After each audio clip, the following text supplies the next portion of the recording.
I think we are moving forward, yes. Thank you. Over to you, Andrew. Andrew is the Vice-Chancellor of Sturt University, Andrew Vann. Thank you for agreeing to chair this panel on student quality success in regional education. Thank you, Deb. Thank you very much. And thanks everybody for being here. Thanks to the panel. Could I just start by acknowledging the traditional owners and Uncle Bill's wonderful welcome this morning as well. That was fantastic. So I'll make some opening remarks and then I'll introduce the panel. And just for everybody's information, Koady Humphreys, who's the Student Association President from UNE, that is your right title, isn't it, Koady? Yeah. Is on the panel, but he's not on the program. So I'll come back and introduce him again in a second. So I thought I just want to make some brief introductory remarks, and reflecting on the discussions that we've had already this morning, I was kind of wondering, is quality problematic for higher education, or is it problematized? So we certainly talk a lot about it, but I think it's an interesting question as to how much there is a genuine quality issue and where we look for them. So for example, particularly with the take-up of technology, as Glyn was talking about this morning, was it a higher or a lower quality experience we had with Minister Birmingham address us via video, which meant that we could be on Twitter or check our email without worrying about offending him? And I remember talking to, I think it's worth asking, what is it that we mean by quality in higher education? I remember hearing a Radio National Philosopher's Zone program a few years back talking about happiness, and the person there was making the point that there are very widely different definitions of happiness, from fleeting pleasure through to a life well lived. And if you confuse those definitions, you can have some very difficult and confused conversations about what happiness means. And I think the same thing with quality. I remember talking to a guy from Austria some years back at a conference who said, if you ask what kind of things you want from a university, you get different answers to what is quality. So is a university a place to push the furthest boundaries of knowledge? Is it a safe place to foster social criticism? Is it a place to train people for professional employment? Is it a place to find marriage partners for the children of the elite? Or is it somewhere to put people until they're safe to release into the broader society? And that could be either students or staff. So I guess one of my worries is that too often we kind of default to an assumption that the ideal higher education experience is a school leaver who goes straight to university, studies without interruption for 3 years, graduates, and then goes straight into the job that they knew they wanted before they went to university. And it's not a very good sketch of the current sector, which is increasingly mature age and part-time. It's not a good indication of my experience, because I dropped out of uni first time around, but I got there in the end. And I think particularly if you have the wrong mindset, regional higher education becomes problematized, because regional higher education is more mature age, more part-time, and more distance-based than that, that sketch. So typically, students in regional universities will have complex lives and complex responsibilities. Having spent the last 21 years myself working in regional universities in Australia, I certainly don't see regional higher education as problematized, but it's certainly worth a good discussion. And we've got 4 great speakers to talk about this today. We have Bridget Neave, who is from a regional background but studying at the University of Sydney, and Bridget will go first. We've got Kerri-Lee Krause, who's the Deputy Vice-Chancellor, Academic and Professor of Higher Ed at Trobe University, who will go next. We have Helen Huntley, OAM, who is the Provost at Central Queensland University, or CQ University I should call it still.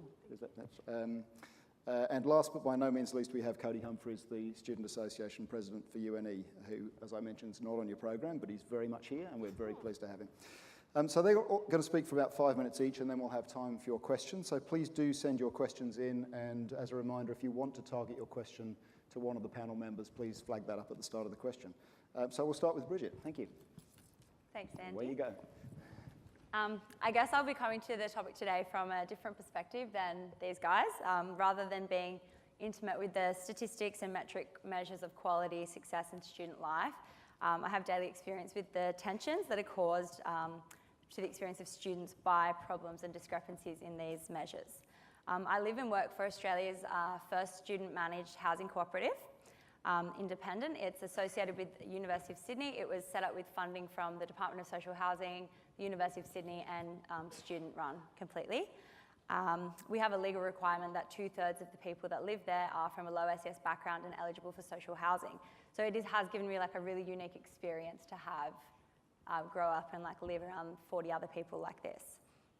I myself I grew up between Newcastle and the Hunter Valley, and I moved to Sydney because I wanted to access the best type of tertiary education that I could. And a lot of other people at the co-op that I live with moved from Mullumbimby and Darwin to come to the University of Sydney due to the perceived greater opportunity, greater prestige and resources that the group of 8 unis in major cities would have.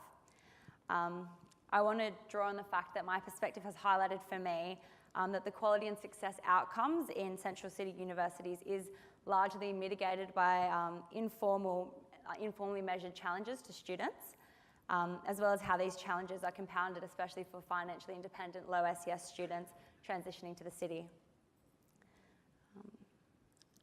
Andy mentioned that there can be like a massive disconnect between the proclaimed excellence of the institution and the lived experience of the graduates and the students that go there. Transitioning to the University of Sydney for me was something that was quite difficult and unexpectedly difficult, and an experience shared by many of those around me. As a low SES student, I received youth allowance since the age of 18 outside Newcastle. I would use this to support myself. And in Newcastle, you can really get by with just youth allowance, maybe a small part-time job.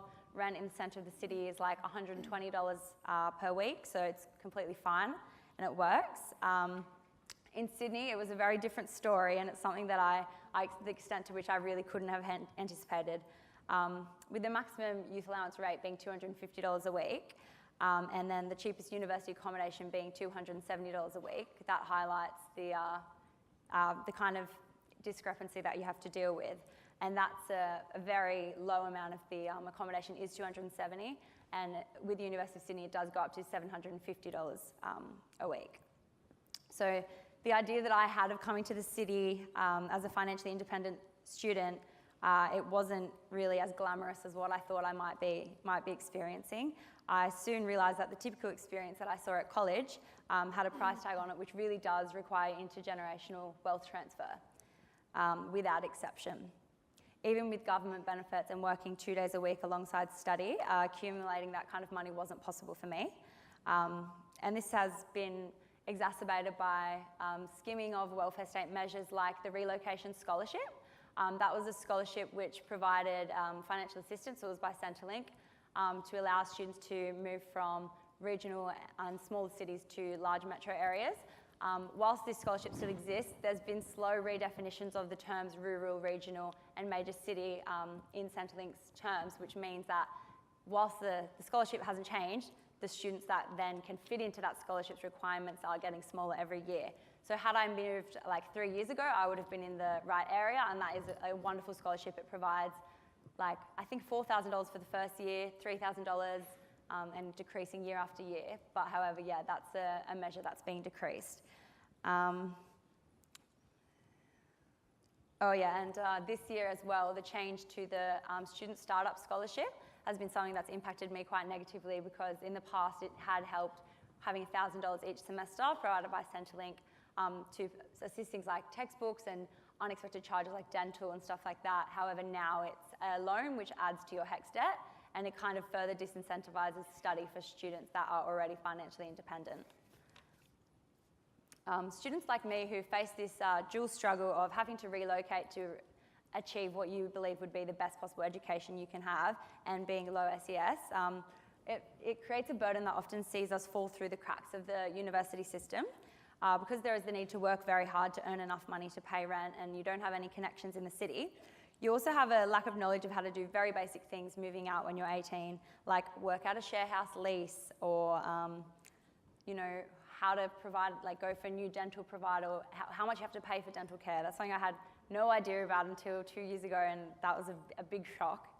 But also, many students like us do not exist within the pockets where university support is offered, or where you can really hear about what type of support is offered.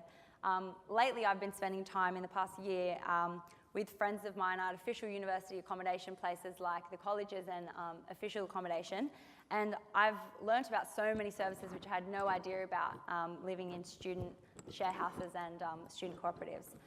So there's like free counselling and casework to assist students psychologically and with administrative things, so a plethora of scholarships for accommodation for low SES students, and peer networks that support all of these things.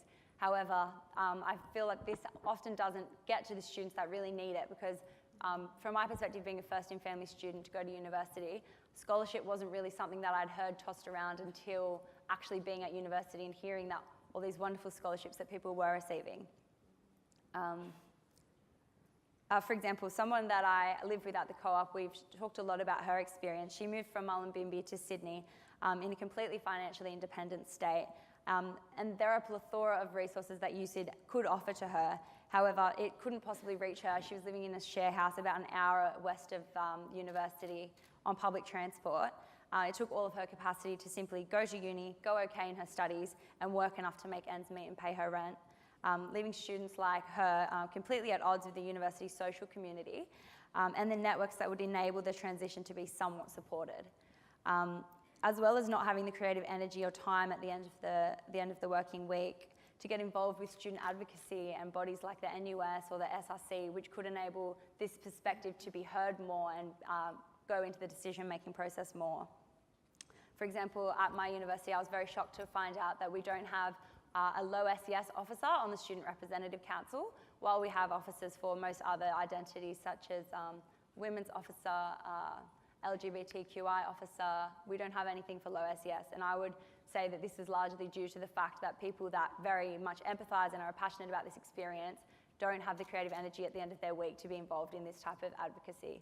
I know that the only reason that I'm able to participate in things like this and come and share this type of perspective is because I've had the luck of being at a student housing cooperative, which is subsidised for low SES students. So I only have to pay $92 a week. However, if I was having to work enough to pay rent in Sydney, which around Newtown, the university, is about $180 a week for a share house, it would be a different story. Yeah, the great thing about the housing cooperative that I live in is that it does enable us to do things like this and have opportunities like this.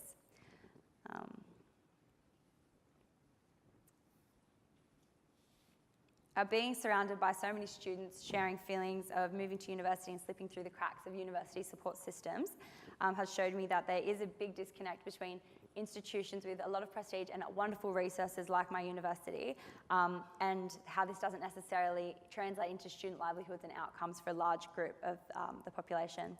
It ties into the fact that with the increasing student to staff ratios, it's likely to undermine the quality through decreasing the accountability of the institution for each individual student. Yeah, and whilst these indicators are quite hard to measure, they do very much dictate their educational experience entirely for those that they do affect and diminish their chance at succeeding through tertiary education. Thanks. Thanks very much, Bridget. Thank you. I was just reflecting that I'm in the situation where when I moved to Charles Sturt, my eldest son went to study at the university I left, and I still had a hard time explaining how all the systems work to him. So universities are complicated places. So I meant to say also at the start, I'm really pleased we've got equality representation from students and staff from universities on the panel. We'll finish with Koady, but we'll go to Kerri-Lee next. Thanks very much. And Andy, to your point about problematizing quality in higher education, I wrote a little while ago on the wicked problem of quality in higher education, and so maybe in the discussion we can talk a little bit about my thesis. But let's remember in the higher ed standards framework that one of the defining characteristics of a higher ed provider is indeed that we demonstrate engagement with our local and regional communities. So that being a starting point, what I'd like to do is just reflect on three things as a bit of a conversation starter. First of all, a bit of data, a bit of research. Secondly, I'll move to some of the challenges of regional education provision, and then we'll end up with opportunities. And I'm going to ask this question. We did say, Andy, that we were going to have a bit of fun on this panel. Yep, so, please have fun. so the question for the audience, and we'll come back to this, is what is the link between regional education, funerals, and sex pose? I'm coming back to that at the end. That's just to keep you awake. What is the link between regional education, funerals, and sex pose? If you don't know what a sex pose is, you can Google that while I'm talking. So, a bit of data, first of all. The National First Year Experience Studies, a fantastic suite of studies of the first year experience here in Australia dating back to 1995, trend data that's been very valuable. In 2015, The findings for regional first-year students were something along these lines, that they did not, as a cohort, report any significant differences in their ability to adjust to uni study. Students from regional and remote backgrounds were generally more positive about the quality of teaching and overall satisfaction than their urban peers. They were also more likely to report that they engaged positively with university orientation programs. And I'd be interested to know from our students in the audience, and if you have any regional background and experience, whether that is in fact your own experience. But it's not all positive. So data out of the National Centre for Student Equity in Higher Ed suggests that there are some particular issues relating to students from regional and remote Australia trying to engage in higher education. And interestingly, Louise Pollard, the 2017, one of the 2017 National Equity Fellows, is doing a study on remote students' university success. And she has just recently provided a presentation and is writing up her research. And she is looking at the importance of investing not only in regional education but also in the remote student experience. And she shared some really quite bracing examples from her data collection that reflect this is one slice, that the challenges that students in remote areas have in terms of using internet access to try to engage in study. And she relayed stories of academic staff having to photocopy materials, having to post Telstra wireless dongles to students, and indeed one academic staff member who really did mean well, I'm sure, and thought that they were doing the right thing in terms of assuring equivalence, said to this student, "I'm sorry, I can't help you with providing further internet access because that would be giving you an unfair advantage over others." So there is this challenge, isn't there, about how we actually translate the standards and our commitment to quality into practice in particular circumstances. And that brings me to some of the challenges. Certainly equivalence is a challenge in regional higher education. We know that regional classes typically and cohorts tend to be on a smaller scale, typically, compared to the metropolitan equivalents. And while that sometimes poses a challenge, it also poses a terrific opportunity. So the opportunity to innovate in those smaller contexts, the opportunity to provide that sense of connectedness. We heard about the importance of that on the previous panel. So there is a flip side to the challenges, but nevertheless they do need to be recognised. Let me talk a little bit more about some of those opportunities then in closing. We talked about the connectedness, and in talking with some of the staff on our regional campuses, La Trobe University has 4 fantastic regional campuses, and I know some of our colleagues are here today. And in talking with one staff member, they talked about the fact that students on regional campuses are connected into local communities in a much greater way than might be typical in a metropolitan context. There are fewer degrees of separation between business and community leaders and those students in regional in classes and cohorts. And that brings me to a real opportunity, I think. At La Trobe, we're looking at the opportunity of bringing our international students into the regions, to introduce them to smaller communities, to introduce them to opportunities to connect with industry and community. And I'm very pleased to say that just in the last few weeks, we've had a terrific success in the story of Chi from Vietnam. She's an HDR student who is studying at our Albury-Wodonga campus, and she's there because of the specialised research opportunities that that particular campus offers. And she was the winner of 2 Victorian International Education Awards. And I talked with her about how she ended up at Albury-Wodonga and how she transitioned from Vietnam to Albury. And she said at first it was a real challenge. But to quote her, she said, "I wouldn't be studying anywhere else." She said, "I've learned so much from that transition experience, and it's the best choice I've made in my life." And one of her colleagues, Sue, is also here, an international student. So there are some great stories from international students who've had the opportunity of regional education. I'm going to finish there, but I'm going to go back to my question. what is the link between regional higher education, funerals and sexpos? We don't have time for an interactive Q&A right now, so I'm going to get right to the answer. And the answer is, on our Bendigo campus, we offer an events management program. And one of the graduates from that program a couple of years ago found themselves working in Bendigo with the funeral director.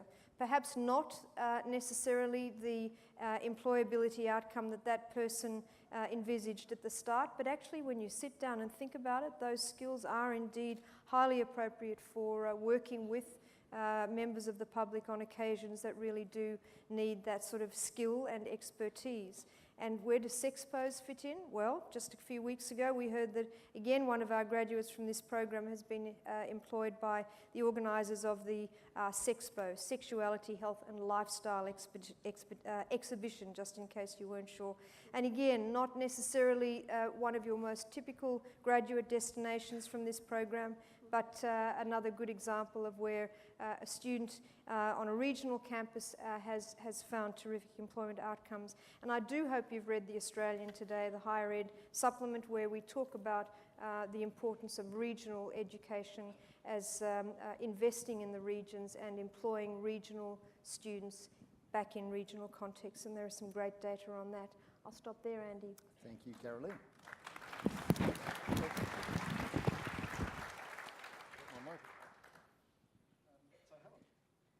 Over to you.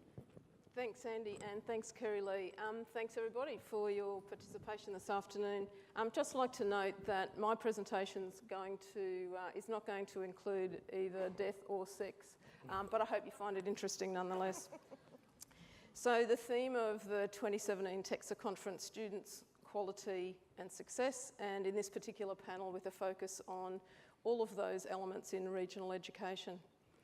Picking up on the theme, I can go one better than Andy. I've been working in higher education in the regions for nearly 30 years. And in my experience, students who engage in quality education that focuses on their needs are very likely to experience success. And it's really important to note, I think, while we're focusing today in this panel on regional education, quality education provision is quality education provision regardless of the location of the education provider. One of the differences, however, that we need to be really aware of in teaching and training regional students is they are a very different demographic to their metropolitan counterparts. And as Andy said, I don't think we need to look at that as a problem necessarily, it's just a fact. Whilst the demand-driven system in Australia since its inception has seen an increase in regional participation, our regional students are still very well underrepresented in Australian universities. But to be clear, our regional students have the same intellectual capacity to succeed at university than anybody else, be they metropolitan, rural or remote locations. We do have to be very aware though, and the research and my experience certainly bears this out, that our regional students have a number of additional barriers to overcome. Some of those have been mentioned already today on the panel by Bridget. And some of those barriers relate to the fact that a large proportion of our regional students come from a lower socioeconomic background. As with Bridget, they're the first in their family to attend university, as was I. We have high rates of Indigenous learners. We have a large number of students who have had an extended period away from formal education. They are largely studying part-time, combining paid work and with their study, and many of our students have family and carer responsibilities. So given that demographic, providers of higher education in the regions must be very well aware of the characteristics of our learners and work really hard to provide the services that they require to participate fully in their studies. If we do this, then our students will have every opportunity to experience a successful education. Just to drill down into the specifics of regional need, excuse me, at CQU, we aim to address the 4 Ps. Some of you may have heard of Kelsbeek's retention framework, and those are profile, promise, process, and progress. And more recently, researchers at our university identified a 5th P, and that is preparedness. So what do these 5 Ps actually look like in practice? Another P. What I'll do is just quickly go through the 5 categories and give you 1 or 2 examples of how CQU aims to address that particular area of need. The first is profile, and I've already talked about the importance of identifying the demographic of our students and trying to meet their needs. At CQU, as with a lot of universities, not just regional universities, we prioritise the provision of equity scholarships. So regardless of a person's financial background, they have access to high quality education. I think we have a way to go with this, but our learning and teaching policies, and I'm being careful because our Vice-Chancellor Learning and Teaching sitting in the audience, we really try to be considerate of the competing priorities of our students. In terms of promise, what Kelsbeek says about promise is that we actually have to deliver on what we tell our students we will provide them with at university. And obviously, those of you who listen to the advertisements know that CQU tell our prospective students to be what they want to be. So it's up to us to support them to actually do that. We do that in lots of ways, but one of the most successful and acknowledged ways at our university is the provision of really high quality and no cost academic learning services to support our students through their studies. And this also includes no cost after hours academic support. Andy's already mentioned the fact that the processes at university can be really confusing. Bridget mentioned this too, coming from anyone, not just a regional student, into university. How to enrol, how to submit your assignments online, how to engage successfully with your learning management system are just a few of the different processes that students will have to make themselves aware. So what we do at CQU, and it's a more recent initiative, is we provide academic liaison officers in each of our schools and paid student mentors so that students can actually have that point of contact throughout their studies. And we're finding that really successful. The students are very grateful. In terms of progress, we have to make sure that we're not just looking at students at the end and seeing how many students graduate or complete, but we need to monitor their academic progress throughout their studies. So at CQU, as with a lot of universities, we have a monitoring academic process, and the aim of which is that no student shall be left behind. And finally, our own P, preparedness. What we do to ensure that our students are ready to engage in higher education, in quality higher education, is to provide them with a very high quality and again, no cost enabling program. We also highlight the inherent requirements in our courses so students are really well aware of what's facing them and what skills and aptitudes not only that they'll develop, but what they'll need to complete their degrees. I also need to add, this is an unpaid political announcement, that many of those initiatives in ours and other universities are provided through the Higher Education Partnerships funding, our HEP funding. And also the access to enabling programs is provided by the federal government through that funding. And my unpaid political announcement is please keep your hands off that money. To our government, it is very important that all universities, but especially regional universities, have access to ongoing funding that supports our student demographic. So, in conclusion, I would argue that Australian higher ed providers are already doing really well in the provision of quality education. However, we must remain vigilant and identify the needs and then meet the needs of our students, regardless of their location. And we must maintain a commitment to continue to listen to the student voice, which we're about to do, as I think Koady's coming along as our final presenter. Thank you. Thanks, Helen. Thank you. Yes. So I'm Koady Humphreys, the current president of the UNE Students Association, and I was asked to join this panel within the last fortnight. So in preparation for this, I did what not many institutions do. I conducted some student consultation, which involved, first of all, going to my board of directors and seeking what they could define quality and success as, because that was where I was first led to by the title of this conference.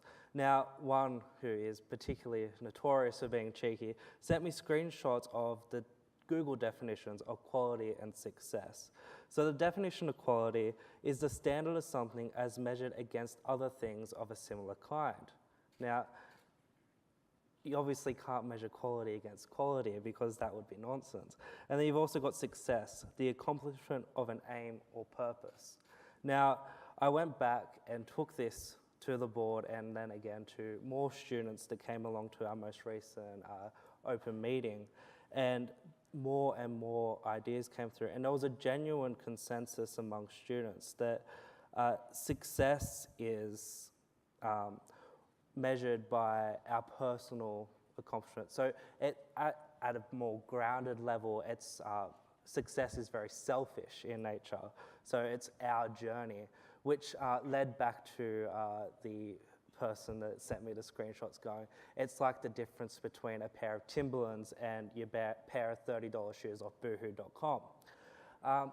But the thing is that it's no matter where you come from, an institution, whether it be TAFE, non-for-profit, for-profit, or a university such as UNE, it's about the transformation. So we come in, whether it's as your typical school leaver wanting to become a lawyer, or you come in as what majority of UNE students are, is as a mature age student wanting to transform their career path, such as the other student representative from UNE here today, Penny Leary, who is on her third career change. So it's all about the transformation, and the path. So one of the really big points that was really thrown about is that transformation and its measure shouldn't be about the difference between going to one of the top the group of 8 in the cities, or going to a regional university that's well away from metro areas. Like we were talking before at lunch about the actual success figures that come out of the RUN, so that's the Regional Universities Network. And one of the few times that I've been a panelist before has been with the RUN network, and they've continuously promoted the fact that you see successful graduates coming from regional-based universities. So it's really coming down to marketing and really pushing out that it's not about coming to the big city where it's more expensive and you're more likely to be disadvantaged as a low socioeconomic, where rent is more than exuberant when you compared to a basic regional university. So the other big point that came across in this consultation was that it's very much about the standard. So UNE is currently going through a big transition where we're looking at minimum expectations, so which is basically our quality standard. So what's our benchmark, where it's going to go? And we as an industry will have to do that to ourselves as a whole. There was the big discussion this morning about all the risks and everything, which to me at first went, oh, that seems like a usual council meeting conversation. But when you really start thinking about it, we as an industry need to transform, and it shouldn't be about whether you're a regional university or a metropolitan university. It should be how can we as an industry transform our, we'll call them students/assets, into something that can actually be worthwhile to other industries in Australia, to Australia as a whole, and even as further as the globe. Because one of the biggest points that came out of one of my external board members, is that we need to really stop looking at ourselves as Australians. We need to start looking at ourselves as global citizens, and how each of our decisions has a greater impact and a bigger ripple effect on the globe as a whole. So that's what I learned in the last week and a bit, just from genuine consultation. Thank you very much. So we've got some questions coming up on the feed here. Bridget, that first one was for you, and I'm just trying to pass that, but I think it was, is it actually about, is there a need for more, I'm going to try and summarise this, is it a need for more resourcing, or is it that people need to be more aware of services that are available? And do you know the answer to that question? Might be I can try. Yeah. I think like there's two separate problems, and both of them are like very, very severe. First of all, there is definitely an underrepresentation of low SES students, and that is due to a lack of resources focused in this area, especially in elite institutions like the ANU and University of Sydney. I know at University of Sydney our statistic is, I'm not sure exactly, but it's below 5%, or between 5 and 10% of low SES students. And that has to be from a lack of resources being focused in this area. However, I think that the experience can be extremely, extremely alleviated, and this problem can be immensely alleviated by just more focused work. I think the streams in which these things are advertised are not necessarily the streams in which the students exist. I know that there are huge pockets of students that are experiencing these things, but they don't necessarily engage with the traditional university communications and things such as student networks like the SRC and things like this. I think it could be benefited a lot by more communication between different organisations within the university that seek to target this. I know all universities have different organisations within them and different bodies which seek to increase representation of low SES students and alleviate the disadvantage, except maybe sometimes when there's a lack of coordination between these different approaches, does it translate that there's not actually like a systemic push coming forward? Yeah, it is a lot to do with, I think, I'm not sure if advertising is the right word, but advertising these services.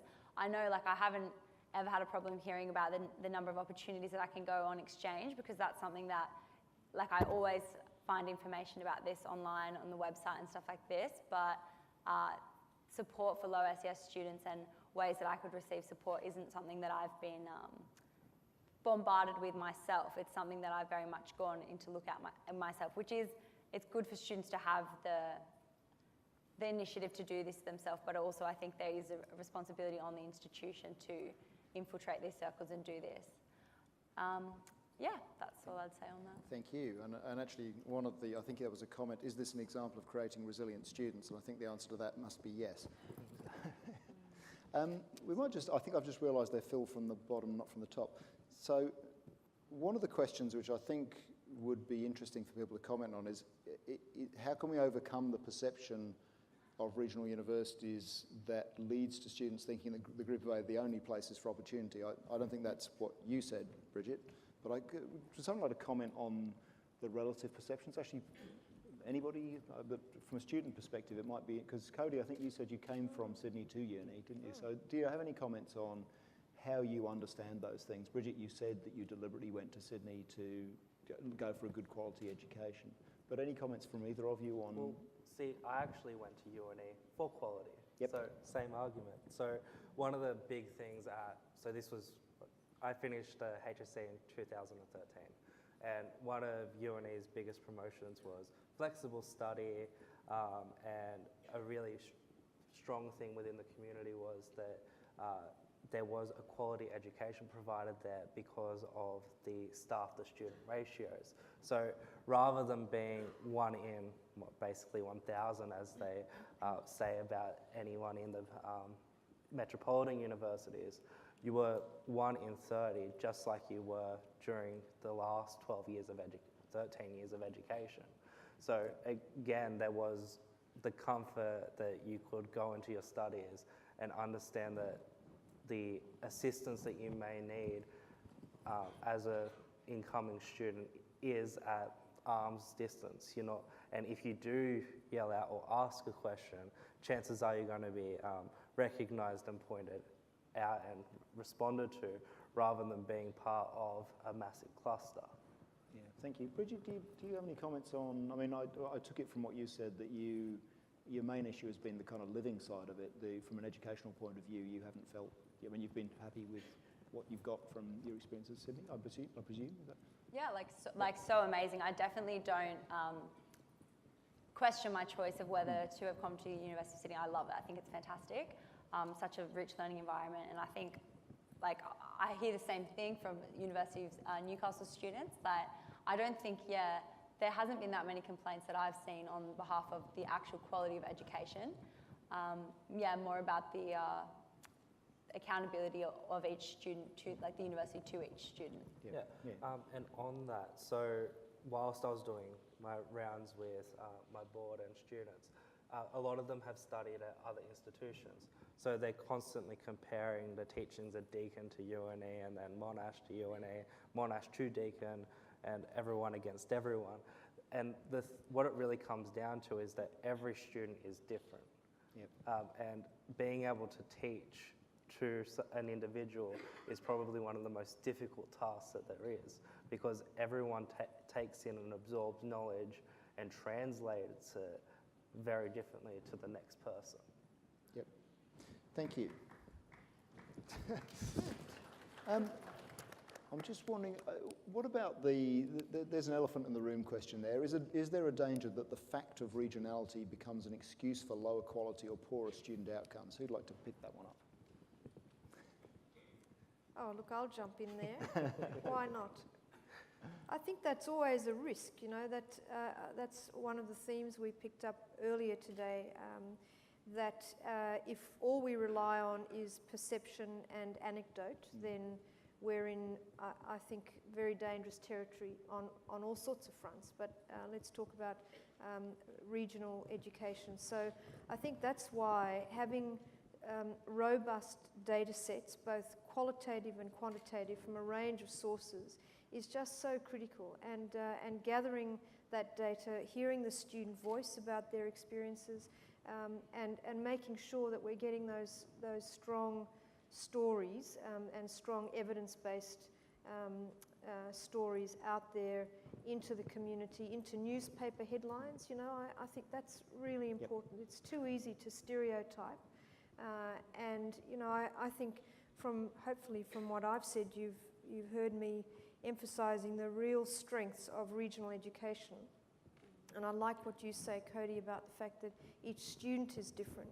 And it is very much about, you know, what is fit for purpose for me as a student in the particular course I choose, the way I choose to learn. And as I mentioned earlier, you know, we have strong data that reinforces the real benefits of studying on the regions. But also hearing the student voice on areas for improvement. I think, you know, to your point, Koady, about listening to students where there are issues to be addressed. If they are regional specific, then they must be heard and addressed. And I think, you know, we have some good mechanisms in higher ed providers broadly, not just universities, but higher ed providers broadly, for listening to the student voice and responding. Not to lead the witness, but the Higher Education Standards Framework insists, in fact, that we attend to external benchmarking. Absolutely. Comments on that? And yeah, so, you know, that's why I mentioned earlier also the issue of equivalence, that, you know, that is a really significant tenet of the Higher Ed Standards Framework. And looking at what that means for particular courses and particular institutions is, I think, a very important ongoing process that helps us to monitor and assure quality.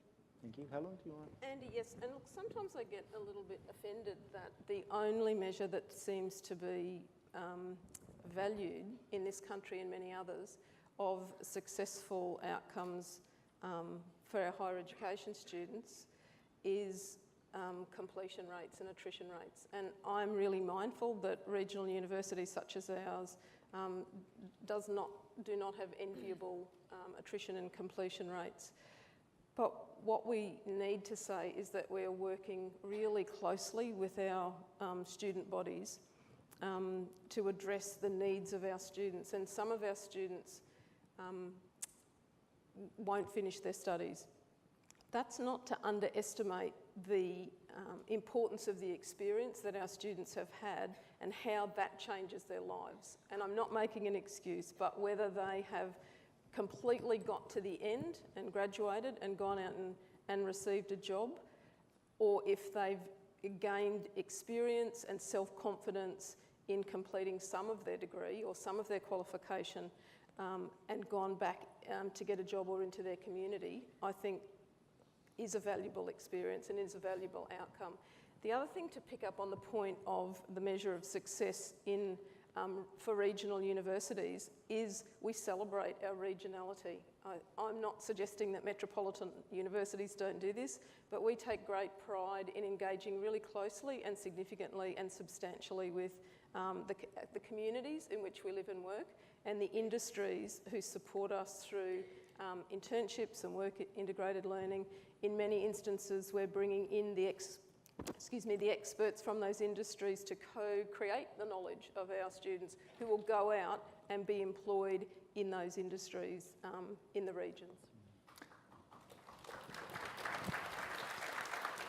So we're getting to the end, and I did want to see if anybody wanted to make any closing comments. Helen, just that top one there, which I imagine might be from one of the representatives of the private higher education providers, is a challenge to you for your statement about HEP and why that's only available to universities, I think.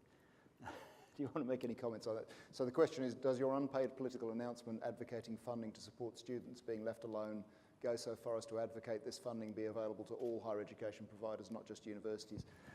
Okay, well, Central Queensland University is a dual sector institution, so we have the delight of being a higher education provider and a registered trading organisation. So I would say if the policies and the framework around HEP and enabling have quite stringent processes to be engaged and then report against. And I guess I would say if people are willing to engage with those policies and processes and deliver really high quality products that fit under those banners, bring it on. Thank you. We're just about out of time, and Deb's lurking in the wings. Any final comments from any of you?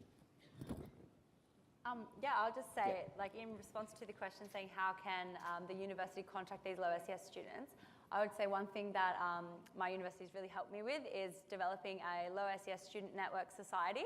So that's involved a partnership between staff members and students to create a community and a network around this student experience. So that's been really paramount. So that's kind of rolling out next year. And I think that's something that all universities can really do, working with students to develop that type of network. Thank you. Anybody else? We all done? Are we all finished? I think we're getting the message We are from getting, the stage we're right. getting the breath down the neck. My iPad says it's 3:18, so I think that's a good point to break. Can I just ask everybody to thank the panel? Thank you, it's great.